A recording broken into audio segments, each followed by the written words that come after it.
ஹே amigos, winter season முடிஞ்சு summer season வெறித்தனமாக கொளுத்துன்னு start ஆயிடுச்சு. என் சேனலில் ஆல்ரெடி வின்டர் சூப் சீரீஸ் நிறையா போட்டிருந்தேன். ஸோ வின்டருக்கு இப்போ ஒரு வைண்ட் அப் பண்ணிவிட்டு சம்மருக்கு வந்து நியூ சீரீஸ் ஸ்டார்ட் பண்ணலான்ட்டு இருக்கேன். ஸோ அதோட வீடியோ தான் வந்து இப்போ நீங்கள் பார்க்க போகிறீங்க. சம்மருக்கு என்ன சூப்பெல்லாம் சாப்பிட்டாலும் அடிக்கிற வெயிலுக்கு வெந்து அவிஞ்சிருவோம், அது தெரியும்.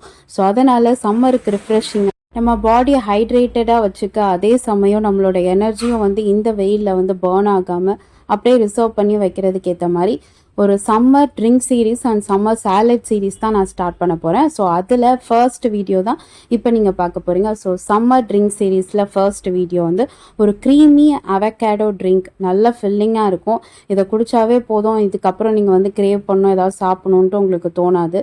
அந்த அளவுக்கு வந்து நல்ல ஃபில்லிங்காக இருக்கும். அண்ட் மோர் தேன் தட் அவ்வளோ நியூட்ரிஷனல் வேல்யூ இந்த ட்ரிங்க்கில் இருக்குது. அதுவும் கண்டிப்பாக வெயிலுக்கு அங்கே எங்கே அலைஞ்சிட்டு ஏதாவது சில்லுன்னு குடிக்கணும்னு தோணும் போது இந்த ட்ரிங்க் கண்டிப்பாக உங்களுக்கு சப்போர்ட்டிவாக இருக்கும். அண்ட் ப்ரிப்பேர் பண்ணவும் அதிக டைம் இருக்காது, அதிக இன்க்ரீடியன்ஸும் இதுக்கு தேவைப்படாது. வீடியோ ஸ்கிப் பண்ணாமல் பாருங்கள். இதுக்கு தேவையானது பார்த்திங்கன்னா நல்ல பழுத்த ஒரு அவகேடோ ஃப்ரூட் வந்து தேவைப்படும். அவகேடோ வந்து இப்போ மார்க்கெட்டில் எல்லா இடத்துலையுமே கிடைக்க ஆரம்பிச்சிச்சு. ஸோ நீங்கள் ஃபிங்கர் வச்சு இப்படி ப்ரெஸ் பண்ணும்போது நல்லா பவுன்ஸ் ஆச்சுன்னா அப்போ வந்து ஃப்ரூட் நல்லா பழுத்திருக்குன்னு அர்த்தம். அண்ட் நிறைய பேர் வந்து அவகேடோ பர்ச்சேஸ் பண்ணுறதுல இருக்கிற மிஸ்டேக் என்னென்னு பார்த்தீங்கன்னா, நல்லா க்ரீன் கலரில் இருக்க ஃப்ரூட்டாக வந்து வாங்கிடுவாங்க. ஸோ அதுதான் வந்து அவகேடோட ஃப்ரெஷ் ஃப்ரூட்டுன்னு நினச்சி எடுத்துப்போம். பட் அது வந்து பழம் கிடையாது, அது நல்ல காயாக இருக்கும். அவகேடோ வந்து நீங்கள் சூஸ் பண்ணும்போது இந்த மாதிரி நல்ல பிளாக்கிஷ் இல்லை ஒரு ப்ரௌனிஷ் ஷேடில் இருந்தால் தான் உங்களோட அவகேடோ வந்து நல்ல பழுத்த அவகேடோன்னு அர்த்தம். ஸோ நீங்கள் வந்து பர்ச்சேஸ் பண்ணிவிட்டு க்ரீனாக வாங்கிட்டு என்னடா கத்தியே இறங்க மாட்டேங்குது அப்படின்னு யோசிப்பீங்க. அதெல்லாம் வந்து நல்ல காயான ஃப்ரூட்டு, அது இன்னும் பழுக்கலைன்னு அர்த்தம். ஸோ நீங்கள் சூஸ் பண்ணும்போது இந்த மாதிரி கலரில் இருக்க ஃப்ரூட்டாக இது பண்ணிங்கன்னா உங்களுக்கு கட் பண்ணுறதுக்கு ஈஸியாக இருக்கும். இப்போ நான் லேஸாக நைஃபை வச்சு ஃபுல்லாக நான் சுற்றி எடுக்கும் போதே பார்த்தீங்களா எவ்வளோ ஈஸியாக வந்துடுச்சுன்ட்டு. அண்ட் என்னடா அந்த ஃப்ரூட்டில் அங்கங்கே பிளாக்காக இருக்குது, ஸோ இது வந்து கெட்டுப்போன அவகேடோவா அப்படின்லாம் நினைக்காதீங்க. நல்ல ரைப்பான அவகேடோ வந்து மோஸ்ட்லி இப்படி தான் இருக்கும். ஒரு பர்ஃபெக்ட் நல்ல ரைப்பான அவகேடோ எப்படி நீங்கள் கண்டுபிடிக்கலான்னா, தோலோ அதோட சீடோ சும்மா எஃபர்ட்லெஸ்ஸாக தொட்டாவே வந்து அப்படியே லேஸாக பிஞ்சு வந்துடும். ஸோ அதுக்கான மெனக்கெட்டு நீங்கள் நைஃப் வச்சு யூஸ் பண்ணணும், பீல் பண்ணணும் அப்படின்ற அவசியமே இருக்காது. இதுதான் வந்து ஒரு பர்ஃபெக்ட் நல்ல பழுத்த அவகேடோக்கான கன்சிஸ்டன்சி. ஸோ இது வரைக்கும் நீங்கள் அவகேடோ பர்ச்சேஸ் பண்ணதே இல்லை, ஃபர்ஸ்ட் டைம் பர்ச்சேஸ் பண்ண போகிறீங்கன்னா இந்த டிப்பை ஞாபகம் வச்சுக்கோங்க, எப்படி அவகேடோ ஃப்ரூட்டை கண்டுபிடிக்கணுன்ட்டு.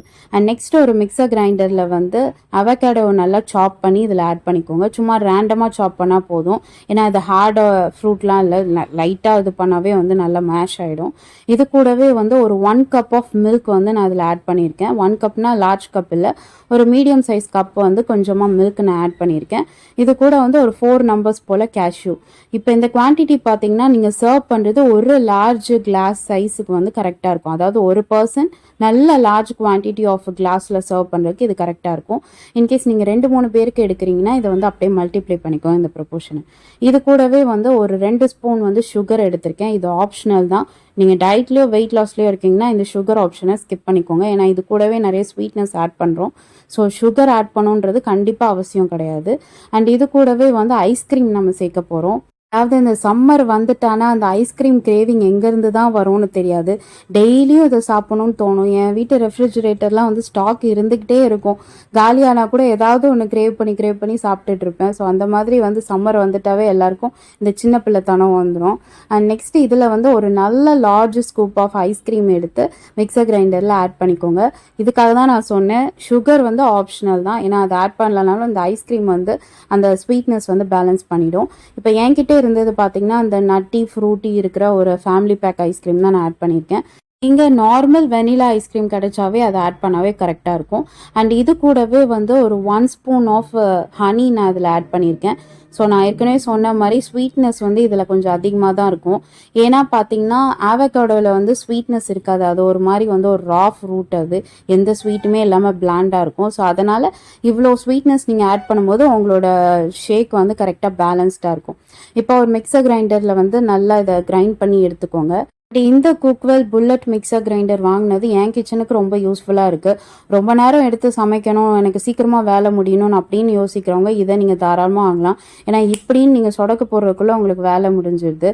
உட்காந்து தேய்ட்டு நீங்கள் அரைச்சி பேஸ்ட் எடுக்கணுன்ட்டு அவசியம் இல்லை. எவ்வளோ லார்ஜ் குவான்டிட்டி ஆஃப் மிக்சரை நீங்கள் போட்டு கிரைண்ட் பண்ணாலும் இப்படின்ட்டு ஒரு 1 செகண்டுக்குள்ளே வந்து அதை பல்ஸ் பண்ணி நல்லா ஃபைனாக கிரைண்ட் பண்ணிடுது. மில்க் ஷேக்குன்ட்டு இல்லை, நீங்கள் கறிக்கு பேஸ்ட் ஏதாவது ஆட் பண்ணாலும் இதை அரைச்சிக்கலாம். இந்த ப்ராடக்ட் பற்றின லிங்க் அண்ட் ரிவ்யூ வந்து ஏற்கனவே என் சேனலில் போட்டிருக்கேன். பார்க்காதவங்க டிஸ்கிரிப்ஷனில் லிங்க் இருக்குது, போய் செக் அவுட் பண்ணிக்கோங்க. ஸோ ஃபைனலாக கிரைண்ட் பண்ண அப்புறம் உங்களோட பேஸ்ட் வந்து இப்படி தான் இருக்கும், தண்ணியாலாம் இருக்காது. இந்த மில்க் ஷேக்கை பொறுத்தவரை இது மாதிரி நல்லா க்ரீமியாக தான் இருக்கும்.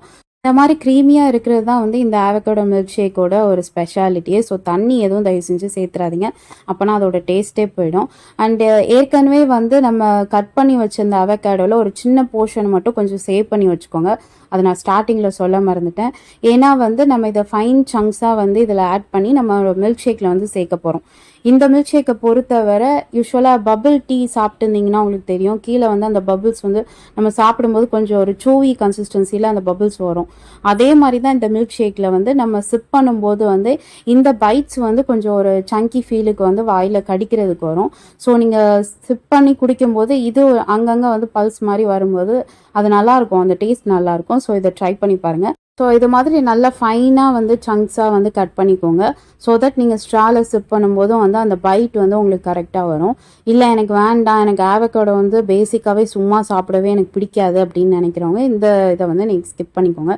பட் இந்த மில்க் ஷேக்கை பொறுத்தவரை இது வந்து ஒரு எக்ஸ்ட்ரா ஆடட் ஆஃப் டேஸ்ட் இருக்கும். ட்ரை பண்ணி பாருங்கள், அதுக்கப்புறம் நீங்கள் கண்டிப்பாக சொல்லுவீங்க. அண்ட் நெக்ஸ்ட்டு வந்து உங்களோட சர்விங் கிளாஸ் டேரெக்டாக எடுத்துக்கோங்க. இப்போ அதில் வந்து கொஞ்சமாக ஹெர்ஷீஸ் சிரப் வந்து உங்ககிட்ட இருந்ததுன்னா சர்வ் பண்ணுறதுக்கு முன்னாடி இந்த மாதிரி கிளாஸில் வந்து ட்ரிசல் பண்ணிக்கோங்க, இல்லைனா இந்த ஆப்ஷனை வந்து ஸ்கிப் பண்ணிக்கோங்க. இது வந்து ஜஸ்ட் அந்த மில்க் ஷேக்குக்கு வந்து ஒரு சாக்லேட்டி ஆடட் ஃப்ளேவர் கொடுத்த மாதிரி இருக்கும் நீங்கள் சிப் பண்ணும்போது. எப்போதுமே ஒரு மில்க் ஷேக்கை பொறுத்தவரை சும்மா ஒரு 2 பழத்தை போட்டோமா, பாலை போட்டோமா, அரைச்சி கொடுத்தோமா அப்படின்னு குடிக்கிறத விட இந்த மாதிரி நிறைய சின்ன சின்ன விஷயத்த வந்து நீங்கள் இன்ட்ரோகேட் பண்ணிங்கன்னா அது வந்து நல்லாயிருக்கும், சாப்பிடும்போதும் நல்லாயிருக்கும். அண்ட் மோரோவர் இந்த மாதிரி மில்க் ஷேக்கோ ட்ரிங்க்ஸோ எதுவுமே பிடிக்காத கிட்ஸு கூட வந்து லைக் பண்ணி சாப்பிடவும் ஆசைப்படுவாங்க. ஸோ இந்த மாதிரி ஒரு 2-3 இன்ஃப்யூஷனை வந்து உங்கள் மில்க் ஷேக்கில் நீங்கள் ஆட் பண்ணும்போது அது வந்து ஒரு ஆடட் டேஸ்ட்டாகவும் இருக்கும். அண்ட் மோரோவர் இதை தான் வந்து நம்ம காசு கொடுத்து ரெஸ்டாரண்ட்லேயும் வந்து வாங்குகிறோம். ஸோ அதை வந்து வீட்டிலேயே நம்ம ட்ரை பண்ணிடலாமே, அங்கே போய் தான் அதை என்ஜாய் பண்ணுன்ட்டு இல்லைல்ல. அண்ட் நெக்ஸ்ட்டு வந்து நம்ம ஏற்கனவே வந்து நல்லா கிரைண்ட் பண்ணி வச்சுருந்த அந்த க்ரீமி பேஸ்ட்டை வந்து இதில் போர் பண்ணிக்கோங்க. நான் சொன்ன மாதிரி ஒரு லார்ஜ் கிளாஸ்க்கு வந்து அந்த ப்ரொப்போர்ஷன் கரெக்டாக வருது. இப்போ நீங்கள் இதே வந்து 2-3 பேருக்கு நீங்கள் ஆட் பண்ணுறீங்கன்னா உங்களோட அவகேடோ வந்து நான் ஒரு அவகேடோ ஃபுல்லாக போட்டிருக்கேன், நீங்கள் வந்து ஒரு 2 அவகேடோ 3 அவகேடோ அது மாதிரி போட்டிங்கன்னா இன்னுமே வந்து உங்களுக்கு ப்ரொப்போர்ஷன் அதிகமாக வரும். இப்போ நம்ம ஏற்கனவே வந்து சின்ன சின்னதாக கட் பண்ணி வச்சுருந்த அந்த அவகேடோ சங்க்ஸை வந்து இதில் நான் ஆட் பண்ணி நல்லா மிக்ஸ் பண்ணிக்கோங்க அந்த மிக்சர் கூட. ஸோ எனக்கு பர்சனலாக பார்த்தீங்கன்னா மில்க் ஷேக்குன்னு வந்துட்டாவே I raise my hand only for avocado milk shake. அதனால தான் வந்து சம்மர் சீரீஸ் இதுலேருந்து நான் ஸ்டார்ட் பண்ணியிருக்கேன். அண்ட் இப்போ வந்து இந்த மாதிரி ஜெல்லி உங்ககிட்ட இருந்தானா இதை நீங்கள் ஆட் பண்ணிக்கோங்க. நான் வந்து அந்த கலர் பைண்ட் ஆகணுன்றதுக்காக ஒரு க்ரீன் கலர் ஜெல்லி எடுத்திருக்கேன். இது ஆப்ஷனல் தான், உங்ககிட்ட இல்லைன்னா இந்த ஸ்டெப் வந்து ஸ்கிப் பண்ணிக்கலாம். இதையுமே வந்து சின்ன சின்னதாக கட் பண்ணிவிட்டு இந்த மில்க் ஷேக் கூட ஆட் பண்ணிக்கோங்க. ஸோ தட் நீங்கள் சிப் பண்ணும்போதும் சரி, இல்லை ஸ்கூப் பண்ணி சாப்பிடும்போதும் சரி, இந்த ஜெல்லி ஃப்ளேவரும் வந்து நீங்கள் சிப் பண்ணும்போது என்ஜாய் பண்ணும்போது நல்லாயிருக்கும் அதுவும் சாப்பிட்றதுக்கு. இந்த ஸ்டெப்ஸ் எல்லாமே ஆப்ஷனல் தான். யூஸ்வலாக சம்மரில் பார்த்திங்கன்னா வந்து நிறைய சாலிட் ஃபுட் வந்து சாப்பிட்றதுக்கு நமக்கு தோணவே தோணாது, நம்ம பாடிக்கும் பிடிக்காது. ஸோ அந்த மாதிரி டைமில் வந்து இந்த மாதிரி நிறைய மில்க் ஷேக் வந்து நீங்கள் எடுத்துக்கிட்டிங்கன்னா இது திக் அண்ட் க்ரீமியாக இருக்குது. அண்டு கூடவே வந்து நிறைய இன்க்ரீடியன்ஸ் நம்ம சேர்க்குறதுனால ஸ்டொமக் ஃபில்லிங்காக இருக்கும். So that you don't go for a solid food. ஒரு லன்ச் டைம் வந்தால் கூட வந்து ரைஸ் சாப்பிடணுமோ அப்படின்ற அந்த ஒரு ஃபீல் வந்து உங்களுக்கு வராது. ஃபில்லிங்காக இதே இருக்கிறதுனால உங்களுக்கு இதுவே வந்து கரெக்டாக இருக்கும். ஸோ அதனால் முடிஞ்ச அளவுக்கு நான் சேர்த்துருக்க இன்க்ரீடியன்ஸ்லாம் சேர்த்திங்கன்னா வந்து உங்களோட மில்க் ஷேக் வந்து அப்படி இருக்கும் சாப்பிட்றதுக்கு, என்ஜாய் பண்ணுறதுக்கு. அண்ட் ஃபைனலாக வந்து கார்னிஷிங்காக நான் வந்து எக்ஸ்ட்ரா கூட கொஞ்சம் அந்த ஹெர்ஷி சிரப்பை வந்து ட்ரிசில் பண்ணியிருக்கேன். இது ஆப்ஷனல் தான், ஏன்னா நான் வந்து வீடியோ ஷூட் பண்ணுன்றதுக்காக ஒரு ப்ரெசன்டேஷன் லுக் கொடுக்கணுன்றதுக்காக நான் இதெல்லாம் பண்ணியிருக்கேன். நீங்களும் இதெல்லாம் பண்ணணுன்ட்டு அவசியம் இல்லை. ஸோ ஃபைனலாக வந்து மேலே எக்ஸ்ட்ரா கொஞ்சம் சங்க்ஸ் வச்சு நான் வந்து ஃபைனிஷ் பண்ணியாச்சு. ஸோ என்னோட பர்சனல் ஃபேவரட் மில்க் ஷேக் வந்து ரெடி ஆயிடுச்சு. கண்டிப்பாக அதை ட்ரை பண்ணி பாருங்கள். உங்களுக்குமே வந்து இனிமேல் மில்க் ஷேக்னாவே ஆவகேடோ மில்க் ஷேக் தான்ட்டு உங்களுக்கும் இது பர்சனல் ஃபேவரட் ஆகிடும். அவ்வளோதான், நல்ல க்ரீமி அண்ட் ஹெல்தியான ஆவகேடோ மில்க் ஷேக் வந்து ரெடி ஆயிடுச்சு. எனக்கு தெரிஞ்சு பெருசாக ஒன்றுமே பண்ணலை. அவகேடோவை மட்டும் சாப் பண்ணி பாலை சேர்த்து நம்ம கிரைண்ட் பண்ணியிருக்கோம், அவ்வளோதான். மற்றபடி வந்து ஒரு 1 மினிட் வேலை தான் இருக்கும் இந்த ரெசிபி ரெடி பண்ணுறதுக்கு. இந்த மில்க் ஷேக்கை பொறுத்தவரை பர்டிகுலராக ஆட் ஆன் டேஸ்ட்டுன்னு பார்த்தீங்கன்னா நீங்கள் சேர்க்குற அந்த avocado chunks, jelly plus ice cream. Ice cream வந்து தயவு செஞ்சு ஃப்ளேவர்டு ஐஸ்கிரீம்லாம் எடுத்துடாதீங்க. ஒரு ப்ளூபெர்ரி ஐஸ்கிரீமோ இல்லை ஸ்ட்ராபெரி ஐஸ்கிரீமோ ஆரஞ்சு ஐஸ்கிரீமோ வந்து நீங்கள் இதில் ஆட் பண்ணி பிளெண்ட் பண்ணிங்கன்னா டேஸ்ட்டே சுத்தமாக நல்லா இருக்காது. நீங்கள் ஆட் பண்ணுறீங்கன்னா வெனிலா ஐஸ்கிரீம் மட்டும் போகும். பர்டிகுலராக இந்த மில்க் ஷேக் ரெசிபி நான் எதை பார்த்து அட்மையர் ஆனீங்கன்னா, பாரிஸ் கார்னரில் வந்து ஒரு மில்க் ஷேக் கடை உண்டு. ஸோ அங்கே நாங்கள் எப்போ போனாலுமே வந்து இதை தான் வாங்கி கிரேவ் பண்ணுவோம். அவ்வளோ பிடிக்கும் எனக்கு இந்த பர்டிகுலராக. எங்கே நான் கிரேவ் பண்ணாலும் விட அங்கே வந்து எனக்கு அந்த யூனிக் டேஸ்ட் வந்து இன்னும் நாக்கிலேயே நிற்கும். அந்த மாதிரி டேஸ்ட்டு. ஸோ அங்கே வந்து நான் சிப் பண்ணும்போது ஒன்று கடிக்கும்போது கற்றுக்கிட்டேன். ஓ இதெல்லாம் இருக்குல்ல, இதெல்லாம் இருக்குல்லன்னு கண்டுபிடிச்சி நான் இந்த ரெசிபியை நானே க்ரியேட் பண்ணது தான். பட் இந்த மில்க் ஷேக் வீட்டில் இருக்க எல்லாருக்குமே இது கண்டிப்பாக பிடிக்கும். ட்ரை பண்ணி பாருங்கள். அண்ட் இந்த சம்மருக்கு இது கண்டிப்பாகவே ஒரு best solid solution of drink வெரைட்டின்னு தான் நான் சொல்லுவேன். அண்ட் இதே மாதிரி இன்னும் நிறைய சம்மர் ட்ரிங்க் சீரீஸுக்கு மறக்காமல் என் சேனலை லைக் பண்ணிக்கோங்க, ஷேர் பண்ணிக்கோங்க, சப்ஸ்கிரைப் பண்ணிக்கோங்க. அண்ட் மறக்காம பெல் ஐக்கானையும் ப்ரெஸ் பண்ணிக்கோங்க ஃபார் நோட்டிஃபிகேஷன். பை.